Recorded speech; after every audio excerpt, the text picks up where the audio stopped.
మన vintage collections, Kadambari collections, పూర్ణిమ prints లో ఎంత కొంటే అంత ఉచితం.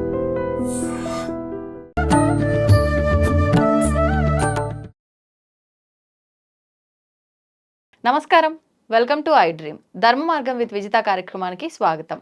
ప్రస్తుతం మనతో పాటు ఉన్నారు ప్రముఖ జ్యోతిష పండితులు, ఆధ్యాత్మికవేత్త వీరాపురపు సుబ్రహ్మణ్య స్వామి గారు. ఇప్పుడు వారితో మాట్లాడి మరిన్ని విషయాలు వివరంగా తెలుసుకుందాం. నమస్కారం అండి. శుభాశీస్సులండి. మనకి శ్రావణ మాసంలో మొదటగా ప్రారంభంలోనే శుక్రవారంతో ప్రారంభమవుతుంది. వెంటనే ఒక 2-3 డేస్లో నాగుల పంచమి రాబోతోంది. మనకి నాగుల పంచమి అనగానే రకరకాల విధానాలు పాటిస్తూ ఉంటారు. కొంతమంది చవితి రోజు నుంచి ఆచరిస్తూ పంచమి 2 రోజులు అంటారు, కొంతమంది 4 రోజులు 5 రోజులు అంటారు, రకరకాలుగా చేస్తూ ఉంటారు. అసలు ఏ రకంగా చేయాలి, అసలు ఎందుకు చెయ్యాలి ఈ విధానాన్ని మనం? మంచి మాట అడిగారు. ఈ విశ్వంలో నాగారాధనే చాలా ప్రధానమైనది. ఎందుకు అది కూడా అన్నానంటే, అన్ని లోకాలని కూడా ఆక్రమించినటువంటి వాళ్ళు, ఆ దేవదేవులైనటువంటి భగవంతుని కూడా వాళ్ళు ఆక్రమించిన వాళ్ళే, అంటే వాళ్ళ ఆధీనం పరుచుకున్న వాళ్ళే. ఆ మహాలక్ష్మి అయినటువంటి అమ్మవారిని అనంతలక్ష్మి అనే పేరు పెట్టి పిలుస్తారు. ఏమిటి అనంతలక్ష్మి? అనంత అంటే ఏమిటి? మొత్తం లెక్కలేనిది, అంతం లేనిదనా? ఓకే. అనంతలక్ష్మి అంతటా వ్యాపించి ఉన్నది అనుకోవచ్చు కదా. అనంతలక్ష్మి అంటారు. ఏమంటారు? అనంతలక్ష్మి అంటే దాని అర్థం ఒక మాటలో చాలు. అంటే అనంతం అంతా, విశ్వం అంతా కూడా వ్యాపించి ఉన్నటువంటి వాళ్ళే నాగదేవతలు. అందుకే అనంతలక్ష్మి అని పిలుస్తారు. సరే, అదే అనంతుడు అని కూడా పిలుస్తారు. ఎవరిని? మహావిష్ణువుని. అనంతుడు యొక్క ఆధీనమై ఉన్నటువంటి వాడే మహావిష్ణువు, అనంతుడు అని పిలుస్తారు. ఎందుకంటే ఆదిశేషుని వాళ్ళ ఒక మంచం అనొచ్చు, వాళ్ళ ఒక సింహాసనం అనొచ్చు, లేదంటే ఏదైనా పానుపు అనొచ్చు. ఎన్ని విధాలుగా వర్ణించినా కూడా తక్కువే. అలా పాల సముద్రమైనటువంటి ఆ సముద్రంలో ఆదిశేషుడు, ఆదిశేషుని పైన లక్ష్మీనారాయణులు, అలా వాళ్ళని కూడా వాళ్ళు ఆక్రమించినటువంటి వాళ్ళు. సాక్షాత్తు పరమశివుణ్ణి కంఠాన్ని ఆభరణంగా అలంకరించినటువంటి వాళ్ళు. ఆ యొక్క భగవంతుడికి అందరికీ కూడా ఆభరణాలు కూడా వాళ్ళే. ఈరోజు మనము ఆభరణాలు అంటే ఏంటి?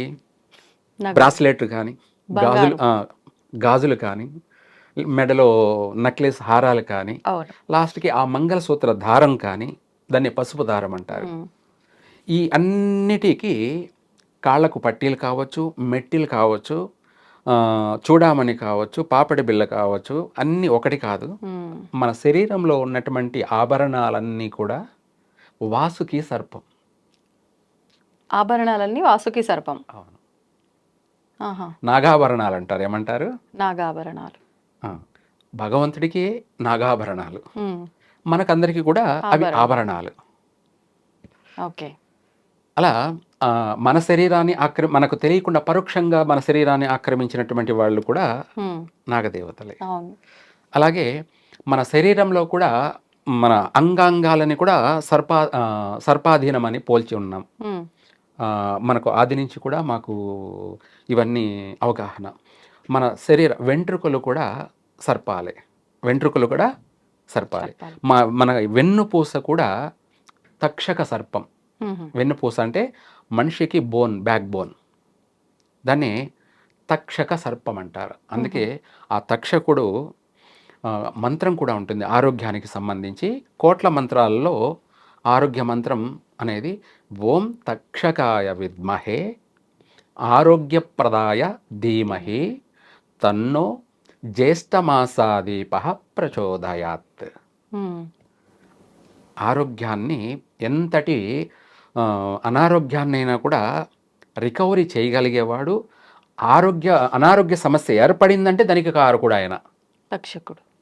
వాళ్ళ పాప కర్మలను బట్టి వాళ్లకు ఏ వ్యాధి ఎప్పుడు రావాలనో అది అప్పుడే వస్తుంది. అది డాక్టర్ అయినా, అది పండితుడైనా, పామరుడైనా, ఎవరికైనా సరే 24 గంటలు అనునిత్యము 100 మందిని సేవ చేసేటువంటి డాక్టర్, సేవ్ చేసేటువంటి వైద్యుడైనటువంటి ఆయనకు కూడా అనారోగ్యం అనేది వస్తుంది. అది ఎప్పుడు రావాలో అప్పుడే వస్తుంది. దానికి ఒక టైము, దానికి ఒక సమయ సందర్భము అవును ఉంటుందన్నమాట. ఉంటుంది. వచ్చినప్పుడు తాను ఆరోగ్యాన్ని తను పరిష్కరించుకోలేడు. ఉమ్, తాను ఇంకొకరిని సంప్రదించాలి. అవును తను ఇంకొకరి ఇంకొకరిని దగ్గరికి వెళ్ళాలి. సంప్రదించాలి. అదే తాడు తన్నేవాడు ఉంటే వాడు తల తన్నేవాడని దానికి పైన ఇంకా అవును వీళ్ళందరికీ కలిపి పైవాడు ఎవడంటే భగవంతుడు. ఉమ్, ఆడే తక్షకుడు. ఆయనను మనం భగవంతునిగానే పూజిస్తాం. నాగారాధన అనేది విశేషంగా పూజించేటువంటి మన ప్రాంతాల వారిగా కొన్ని ప్రాంతాల వారిగా శ్రావణ మాసంలో చేస్తారు, కొన్ని ప్రాంతాల వారిగా కార్తీక మాసంలో చేస్తారు. ఇలా చెప్పుకుంటూ పోతుంటే ఎవరికి తోచింది వాళ్ళు చేస్తుంటారు. ఉమ్, ఉమ్, అయితే ఏది చేసినా పూజ అయితే నాగారాధనే. అది మనకు ఈ శ్రావణ మాసం మొదలుకొని ఉమ్, ముఖ్యంగా చెప్పాలంటే అందరూ ఒక చవితి పంచమి రోజే చేస్తారు. నేను ఇందాక చెప్పాను. అవును 6 రోజులు అన్నారు కదా. లేదు, ఆ, 9 రోజులు చేయాలి. 9 రోజుల నవనాగుల్ని పూజించాలి. 9 రోజులు మనం నవనాగుల్ని పూజించాము అనే దానికన్నా కూడా 9 రోజులు మనం చేస్తే నవనాగుల్ని పూజించినట్టే. అంటే అసలు ఏం చేయాలండి 9 రోజులు? ఈ 9 రోజులు కూడా మనం ప్రతిరోజు ఇందాక చెప్పినట్టే మనం పాలతో తలస్నానం చేసుకొని ఆ తర్వాత చల్లనీళ్ళతో స్నానం చేసుకొని చక్కగా తడి బట్టలతో అయినా సరే లేదంటే పొడి బట్టలతో అయినా సరే ధరించి అవుతే ఇక్కడ వాళ్ళ కోరికను బట్టి ఉంటుందన్నమాట. ఆ కోరిక అనేది ఏమిటి అంటే సంతానం లేరు ఎగ్జాంపుల్, వాళ్ళు తడి బట్టలతో మనం నాగారాధన చేయాలి. అలాగే ఆర్థిక పరంగా అనుకుందాం అనుకోండి, వాళ్ళు పొడి బట్టలతోటే వాళ్ళు నాగారాధన పూజ చేయాలి. ఇలా ఒక్కొక్కరు ఒక్కొక్క రీజన్గా ఉంటుంది. అయితే సంతాన విషయమే అనుకుందాం. సంతానం ఆలస్యం జరుగుతున్నటువంటి వాళ్ళకి, ఆలస్యం అయినటువంటి వాళ్ళకి, లేదా తరచుగా గర్భస్రావం జరుగుతూ అబార్షన్ జరుగుతూ ఉన్నటువంటి వాళ్ళకి సర్పదోషం ఉంది అని అర్థం. అందుకనేసి మనము ఆ సర్ప అనుగ్రహం పొందాలి, ప్రసన్నం చేసుకోవాలి. అందుకనేసి మనం తెల్లవారుజామనే ఇందాక పాలతో స్నానం చేసుకొని చల్లనీళ్ళతో స్నానం చేసుకొని అదే తడి బట్టల మీదనే గుడి దగ్గర ఉన్నటువంటి పుట్ట అనేది ఎక్కడైనా ఉంటుంది దేవాలయాల్లో. ఒకవేళ లేని చోటు కూడా ఉండొచ్చు. నాగ ప్రతిష్ఠ చేసినటువంటి విగ్రహాలు కూడా ఉంటాయి.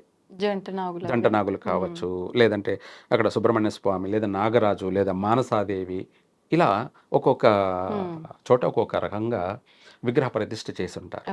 ఆ తడి బట్టలతోటి ఆ విగ్రహాలకైతే పాలు పసుపు 2 కలిపి అభిషేకం చేయాలి. పాలలో పసుపు కలపాలా? పసుపు కలిపి ఆ విగ్రహాలకి అభిషేకం చేసి, అభిషేకం తర్వాత వాళ్ళు మళ్ళీ శుభ్రంగా పసుపు నీళ్లతోటి శుభ్రం చేసి ఆ తర్వాత ఒకరోజు మొత్తం పసుపుతోనే అలంకరణ చేసి కుంకుమ పెట్టి, అంటే వాళ్ళకి తోచిన చేతనైనంత వరకు ఆ విగ్రహం అంతా కూడా మెండుగా పసుపుతోటే ఉండాలి.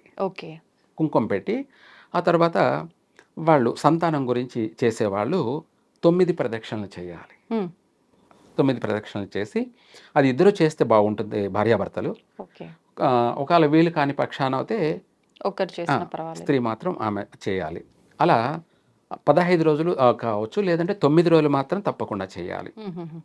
రేపు శుక్రవారం స్టార్ట్ అవుతుంది కదా, పాడ్యమి మొదలుకొని నవమి వరకు ఒక్కొక్క రోజు ఒక్కొక్క ఆరాధన జరుగుతుంది. మొదటి రోజు వాసుకి సర్పానికి చేయడం వల్ల ఆమె మాంగళ్య బలం ఏర్పడుతుంది, సుమంగలిగా ఉంటుంది. ఏమిటి సుమంగలిగా? మొదటి చేసిన పూజ ప్రదక్షిణ ఆమె మాంగళ్య బలం కలుగుతుంది.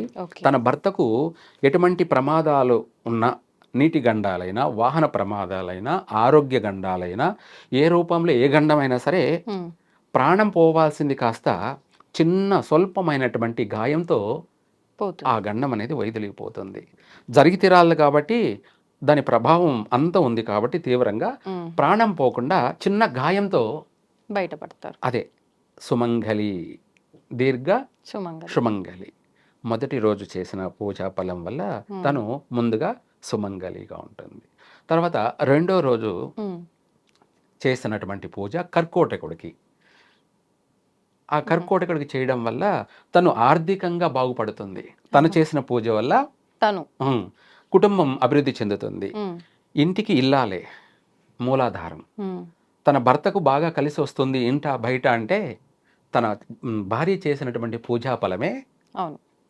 ఫలితం భర్తలో సొగభాగం కాబట్టి తను అదే బిడ్డొచ్చిన వేళ గొడ్డొచ్చిన వేళ అన్నట్టుగా నా భార్య వచ్చినాక నాకు బాగా కలిసి వచ్చిందండి, లేదంటే నా కొడుకు పుట్టాక నాకు బాగా కలిసి వచ్చింది, లేదా నా కూతురు పుట్టిన తర్వాత నాకు అంచెలంచెలుగా నేను ఎదిగాను, అభివృద్ధి చెందాను అని చెప్తూ ఉంటారు. అవును. అదే భాగం భార్య చేసే పూజా ఫలం వల్ల కూడా కుటుంబం అభివృద్ధి చెందుతుంది. ఆ రెండో రోజు చేసే పూజ ఆ కర్కోటకుడికి చేసినట్టు అనమాట. అంటే మనం పర్సనల్గా పలానా దానికే చెయ్యాలి అంటే కూడా అది గురువుని సంప్రదించి దానికి సంబంధించినటువంటి మంత్రోచ్చారణ కూడా తీసుకొని చేయొచ్చు. దానికి ఒక రీజన్గా కూడా వెళ్ళొచ్చు. లేని పక్షాన భయపడాల్సిన అవసరం లేదు. మనం ఇది చెయ్యాలి, ఇది చేయకపోతే దేవుడు కొడతాడేమో, నేను తప్పు చేస్తున్నానేమో అని ఏం లేదు. కల్మషం లేకుండా ప్రేమతో భక్తితో ఆ రెండో రోజు తను తడి బట్టలతోటి ఆ విగ్రహాలకి మళ్ళీ ఒట్టి పసుపు నీళ్ళతో అభిషేకం చేసి, అంటే నీళ్ళల్లో పసుపు బాగా కలిపి అభిషేకం చేసిన తర్వాత మళ్ళీ మంచినీళ్ళతో శుభ్రం చేసి ఆ గంధంతో మొత్తం అంతా అలంకరణ చేసి మళ్ళీ కుంకుమ అలంకరణ చేసి తనకు రెండో రోజు నైవేద్యం పెట్టేసి 9 ప్రదక్షిణలు చేసినట్టు అయితే ఆర్థిక పరంగా కలిసి వస్తుంది. ఓకే. గంధం ఆర్థిక అభివృద్ధిని కలగచేస్తుంది, మనశ్శాంతిని కలగచేస్తుంది, ప్రశాంతతను కలగచేస్తుంది. దీనికే ఒక మంత్రం కూడా ఉంది. ఓం కర్కోటకాయ విద్మహే ఐశ్వర్యప్రదాయ ధీమహి తన్నో సర్వ విషదృష్టి ప్రచోదయాత్. అంటే మన పైన ఉన్నటువంటి చెడు దృష్టిలు ఎన్నున్నా కూడా 10,000 చెడు దృష్టిలు ఉన్నా కూడా పటాపంచలైపోతాయి. ఐశ్వర్యప్రదాయ ధీమహి అంటే మనం చేసే వృత్తి ద్వారా కానీ, వ్యాపారం ద్వారా కానీ, ఉద్యోగం ద్వారా కానీ, ఏ రూపంలో నువ్వేం చేసినా సర్వ సంపద. ఏమిటి? సర్వ సంపద. ఏ రూపంలో నువ్వు మాట్లాడుతున్నా సంపదే, నువ్వు నడుస్తున్నా సంపదే, ఇట్లా నువ్వు కూర్చొనున్నా సంపదే.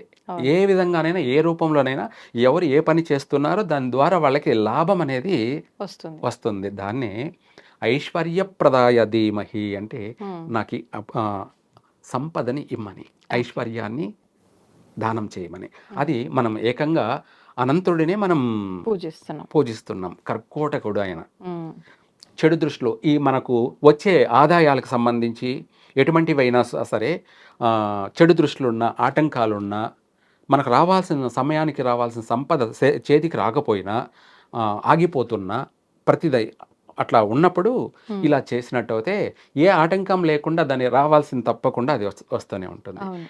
నీటికి దారి చూపించాల్సిన అవసరం లేదు, దాని అంతటా తను వెళ్ళిపోతూనే ఉంటుంది. అట్లాగే మనకు రావాల్సిన సంపద ఎక్కడా ఆగదు, రావాల్సింది ఎతుక్కుంటూ మన ఇంటికి వచ్చేస్తూ ఉంటుంది.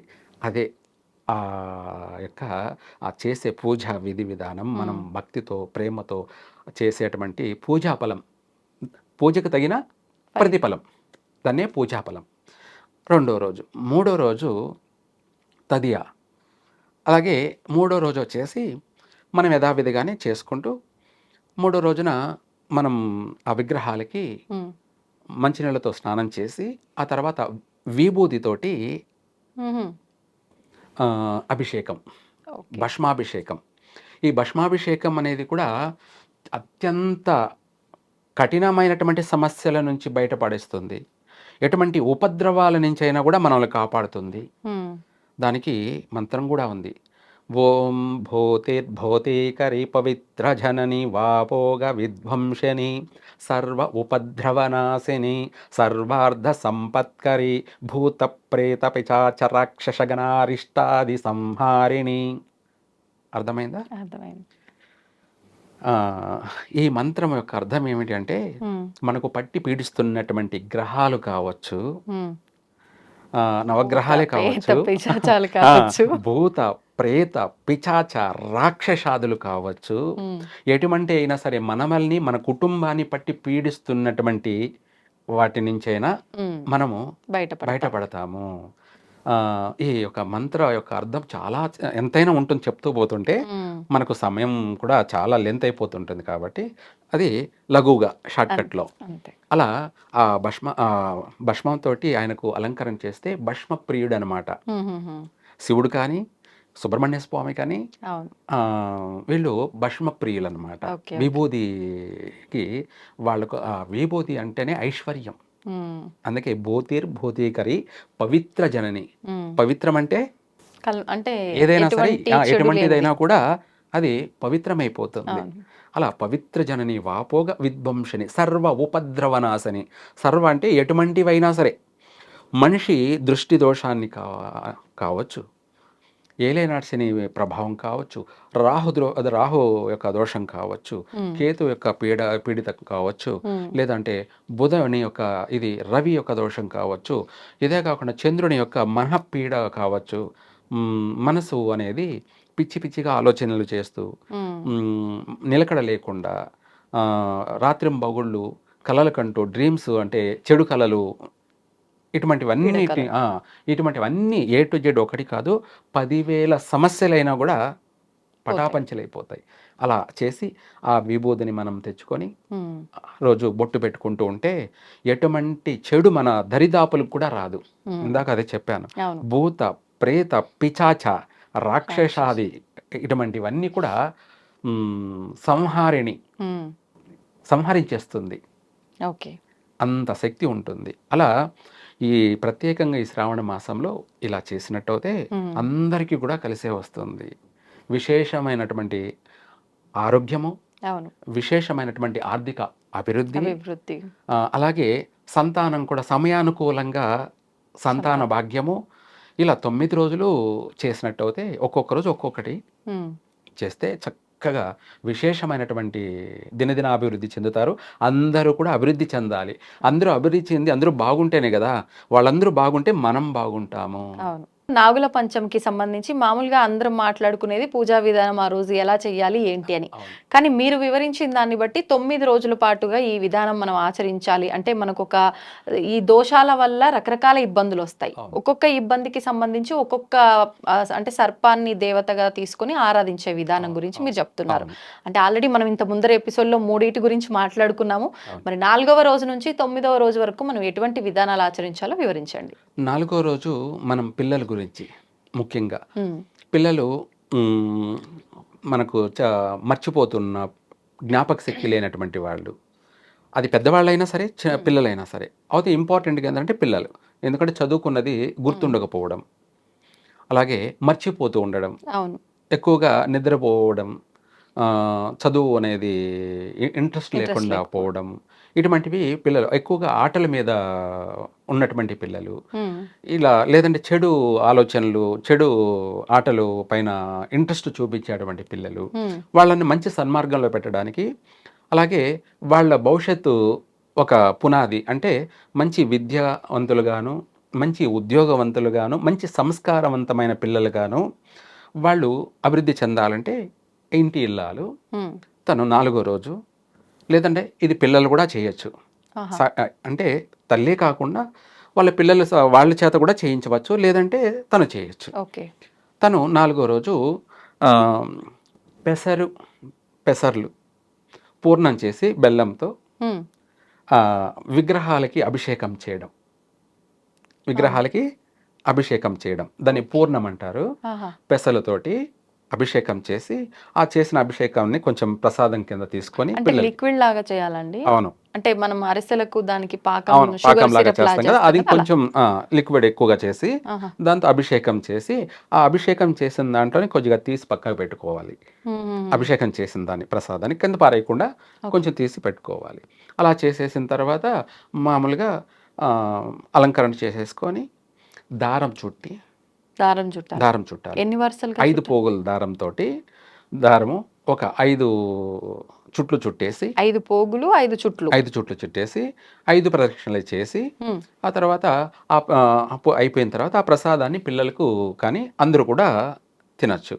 ఇలా చేసినట్టు అయితే వాళ్ళకు మంచి విద్య, మంచి వాక్కు శుద్ధి, మాట తడబాటు కానీ, లేదంటే మాట బొంగురు పోవడం, నత్తి ఇలాంటివి ఉన్నటువంటి వాళ్ళకి చక్కగా పిల్లలకి మంచి ఉచ్చారణ వస్తుంది.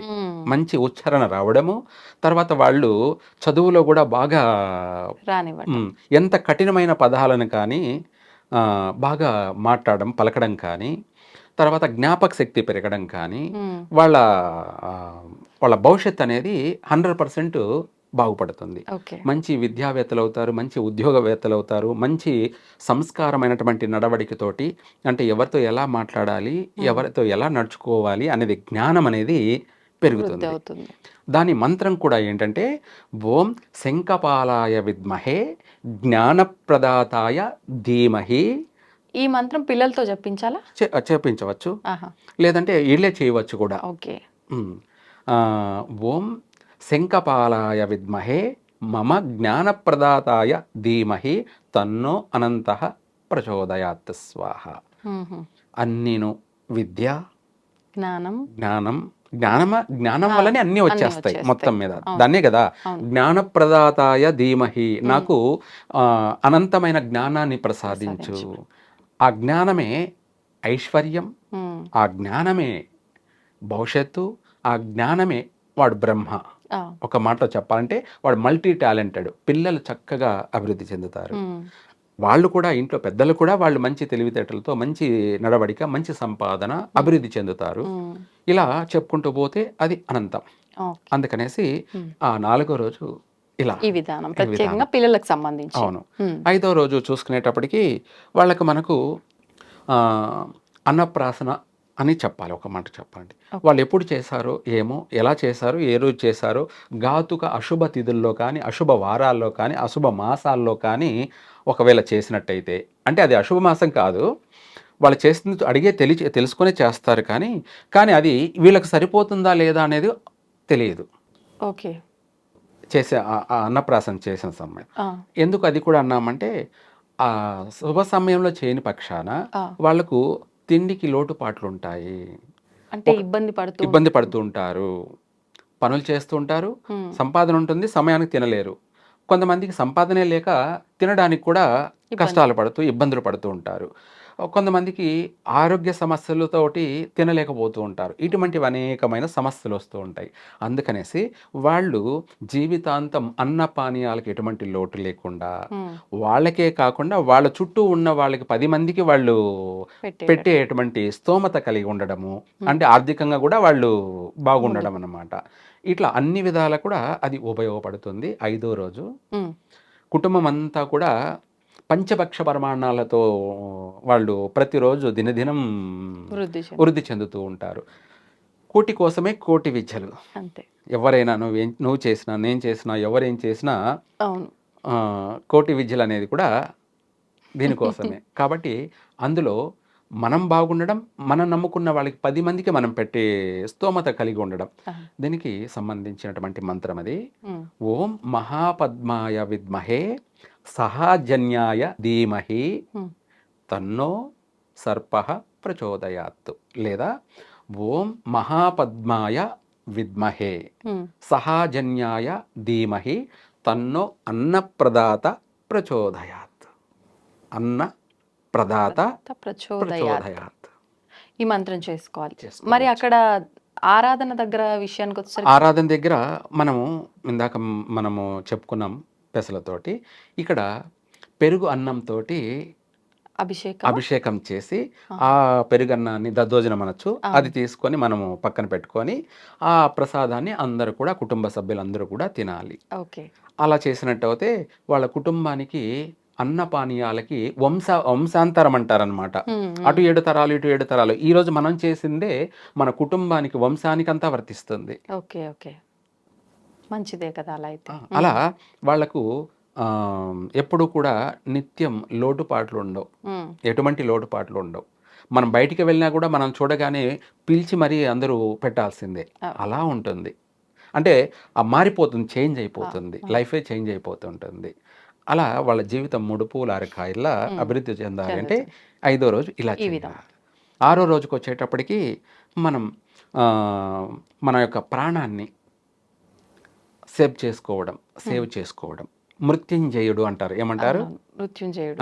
ఒక మాటలో ఆరోగ్య గండాలు కావచ్చు, వాహన ప్రమాదాలు, లేదా రకరకాలైనటువంటి ప్రమాదాలు, ఇవి అన్నీ పక్కన పెట్టేస్తే ఎవరి ప్రాణం ఎక్కడుంది, ఎలా ఉంది, దాన్ని ఎప్పుడు తీసుకెళ్ళాలి అన్నదే సర్పాధీనం. దాన్నే పాశం అంటారు. ఏమంటారు?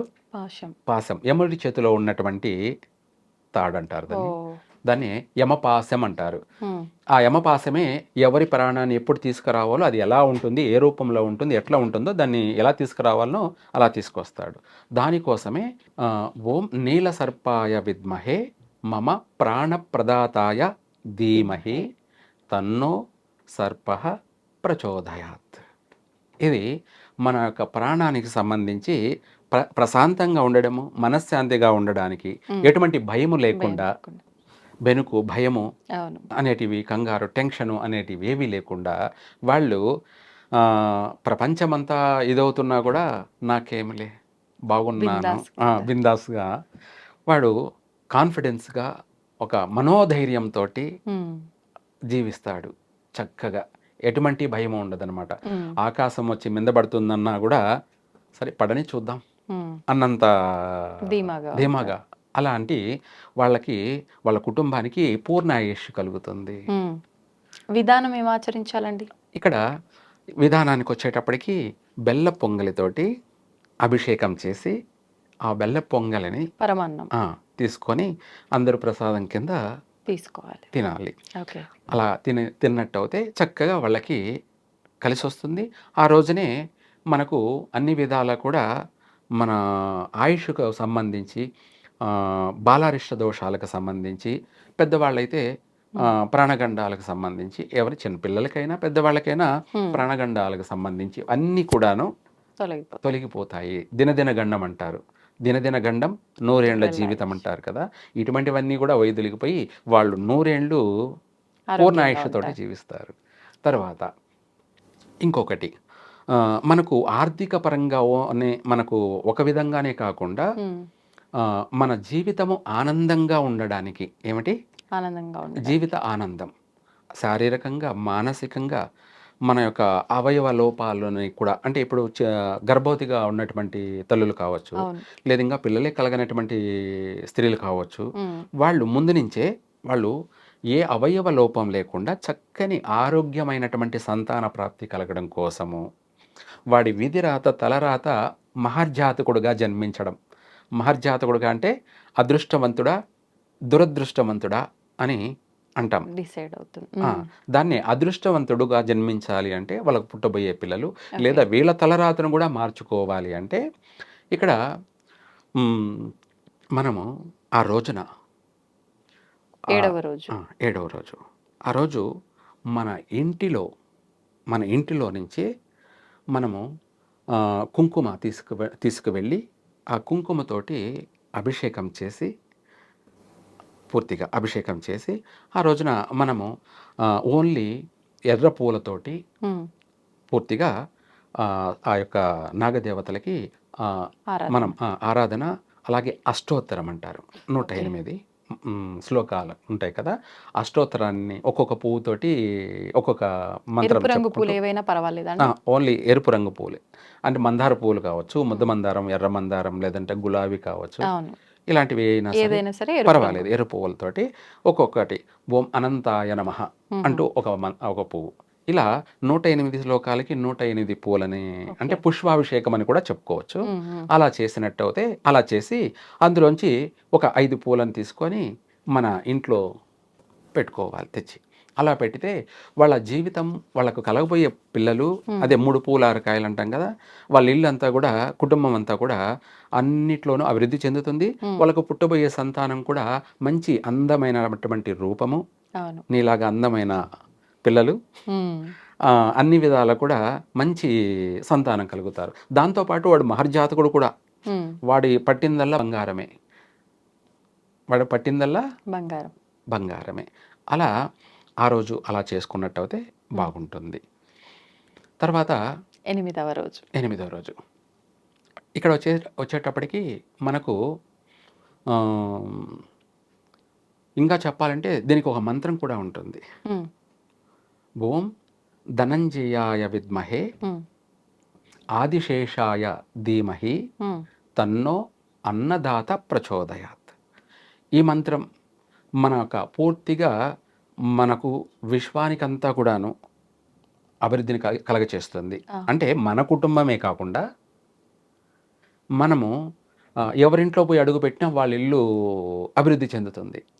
ఓకే. ఓకే. అర్థమైందా మీకు? అర్థమైంది. అర్థమైంది. ఇలాంటి వాళ్ళు ఒక పాజిటివ్ కలిగిన ఆరాతో వ్యక్తి అవుతారు. ఉంటారు. అవును. అంటే వాళ్ళ పాదం ఎక్కడ మోపితే అక్కడ మంచి జరుగుతుంది. మంచి జరుగుతుంది. చాలా మంది నమ్ముతుంటారు ఇలా బయట కొంతమంది విషయాల్లో. అవును. అది శుభ పాదమా లేకపోతే ఐరన్ లెగ్ పాదమా అంటారు కదా, ఐరన్ లెగ్ అంటారు కదా, ఆ టైపులో వాళ్ళు ఎక్కడ వెళ్ళినా అక్కడంతా కూడా సుభిక్షంగా ఉంటుంది. ఓకే. అలా వాళ్ళు బాగుండడం కోసం, అందరూ బాగుండడం కోసం, అంటే అందరి క్షేమం కోసం చేస్తున్న దాన్ని వాళ్ళ విధానం కుటుంబానికి ఈరోజు. అని దీన్ని మామూలుగా వర్తిస్తుంది. కుటుంబం అంటే వాళ్ళ వంశం అంటారు కదా, అవును. వాళ్ళకు వర్తిస్తుంది. దాంతోపాటు వీళ్ళు ఎక్కడికి వెళ్ళినా కూడా అక్కడ కూడా అంతా మంచి జరుగుతుంది. అందుకోసమే కొంతమందికి పెద్ద పీట వేస్తారు కొన్ని కార్యక్రమాలకి, కొన్ని ముందు నడిపిస్తూ ఉంటారు. ముందు నడిపిస్తూ ఉంటారు. అవును. అలా వాళ్ళు బాగుండడం, వాళ్ళ వంశం అంతా బాగుండడం, అదే కాకుండా చుట్టుపక్కల వాళ్ళు, ఇరుగు పొరుగు వాళ్ళందరూ కూడా బాగుండాలంటే వాళ్ళు ఎక్కడ పోయి అడుగు పెట్టొస్తుంటే అక్కడంతా మంచి దినదినం అభివృద్ధి చెందుతూ ఉంటుంది. అలా చేయాలి. అలా చేసినట్టయితే విశేషంగా కలిసి వస్తుంది. ఇదే కాకుండా ఇంకొకటి, మనము అనంతుడు అని చెప్పుకున్నాం కదా, ఆయన గురించి మనకు అన్ని విధాలు కూడా అభివృద్ధి చెందాలంటే విశేషమైనటువంటి మనకు ఆ రోజు లాస్ట్ రోజున మల్లెపూలతోటి కానీ జాజి పూలతోటి కానీ 9వ రోజు విశేషమైనటువంటి అర్చన, అది కూడా అష్టోత్తరం. ఎందుకంటే వీళ్ళకు మంత్రం అందరికీ చేయడం అంత అనుకూలం కాదు, మళ్ళీ ఉచ్చారణ కూడా బాగుండాలి. కాబట్టి అష్టోత్తరమే వీళ్ళకు బాగుంటుందని మనం మారిపోతున్నాం అన్నమాట. ఎందుకంటే అందరూ స్పష్టంగా ఉచ్చారణ చేయలేరు కాబట్టి, రెండోది అప్పుడప్పుడు జ్ఞాపక శక్తి ఉండాలి కాబట్టి దానికోసమే ఎంత అవసరం లేదు. సుబ్రహ్మణ్య స్వామి అష్టోత్తరం కానీ, లేదంటే వల్లి అష్టోత్తరం కానీ, లేదా దేవసేన అష్టోత్తరం కానీ ఇలా ఉంటాయి. వాటిలో అష్టోత్తరం అనేది ఉచ్చారణ తప్పినా కూడా ఫలితం మాత్రం ఎటువంటి ఇబ్బంది లేదు. కాబట్టి వాళ్ళు జాజి పూలతో కానీ మల్లెపూలతో కానీ విశేషంగా ఒక కిలోంబావు పూలతోటి కిలోంబావు పూలతోటి అభిషేకం చేసినట్టయితే 100% వీళ్ళ వంశం అంటే అటు 7 తరాలు ఇటు 7 తరాలు పట్టి పీడిస్తున్నటువంటి సర్పదోషాలు కావచ్చు, సర్పశాపాలు కావచ్చు, అలాగే కాలసర్పదోషాలు కావచ్చు, అపసవ్య కాలసర్పదోషాలు కావచ్చు, అనంతనాగ దోషాలు కావచ్చు, ఇలా చెప్పుకుంటూ పోతుంటే ఇవి కూడా అనేక దోషాలు ఉంటాయన్నమాట. యోగాలు అనేటివి ఎన్ని ఉంటాయో అంతే దోషాలు కూడా ఉంటాయి. అనంత యోగము, లక్ష్మీ యోగము, గజకేసరి యోగము, ఇలా చెప్పుకుంటూ పోతుంటే యోగాలు ఎన్ని ఉంటాయి, అదేవిధంగా దోషాలు కూడా ఉంటాయి. వాటి అన్నిటిని కూడా ఎటువంటి దోషాలైనా కూడా 10,000 దోషాలు కానీ 1,00,000 దోషాలు కానీ ప్రక్షాళన అయిపోయి వాళ్ళు పట్టిందల్లా బంగారమే. అలా వాళ్ళ జీవితం అనేది దినదినము అభివృద్ధి చెందుతుంది. ఇలా చేసుకున్నట్టయితే విశేషంగా కలిసి వస్తుంది. అంటే ఖచ్చితంగా అందరూ 9 రోజులు ఆచరించాల్సిందేనా? వీటిలో ఏదో ఒక రోజు వాళ్ళ ఇబ్బందిని బట్టి ఆచరించుకుంటే సరిపోతుందా? మంచి మాట అన్నారు. వాళ్ళ ఇంట్లో ఇబ్బంది ఉంటే ఇప్పుడు భర్త చేయొచ్చు. అర్థమైంది కదా. ఇంట్లో భార్య ప్రకృతి ప్రకారంగా నెలసరి అన్నారు, తనకు బదులు తను చేయొచ్చు, ఆగిపోవాల్సిన అవసరమే లేదు. ఓకే. అంటే 9 రోజుల విధానం ఆచరించాల్సిందే, ఒకరికి కుదరకపోయినా ఇంకొకరు. ఓకే. 100% చేసినట్టయితే ఆ ప్రారంభం చేసిన ఆ పూజకి ఆటంకం లేకుండా వాళ్ళు పూర్తి చేయగలిగిన వాళ్ళు అవుతారు. అరే నీ ఇంట్లో మా పాప మంత్ అయింది, నెలసరి అయింది, లేదంటే భార్య ఆమె చేస్తున్నామే అయింది అని దాన్ని ఆపేయాల్సిన అవసరం లేదు. తన భర్త చేయొచ్చు. ఓకే. ఏది ఏమైనా సరే ఇద్దరు చెరిసొగమే కదా, స్త్రీ పురుషులు ఇద్దరు సరి సమానమే. కాబట్టి ఒకరికి ఇబ్బంది వచ్చిందని ఇంకొకరు దాన్ని ఆగిపోవాల్సిన అవసరం లేదు, తన భర్త కొనసాగించవచ్చు. కానీ కంపల్సరిగా 9 రోజులు చేసినట్టయితే ఇందాక చెప్పినట్టు అన్ని యోగాలు కలుగుతాయి. చక్కగా అందరూ బాగుంటారు. బాగుండడం కోసమే మనం ఇచ్చే ఈ యొక్క సలహా. ధన్యవాదాలండి. సర్వే జన సుఖినో భవంతు.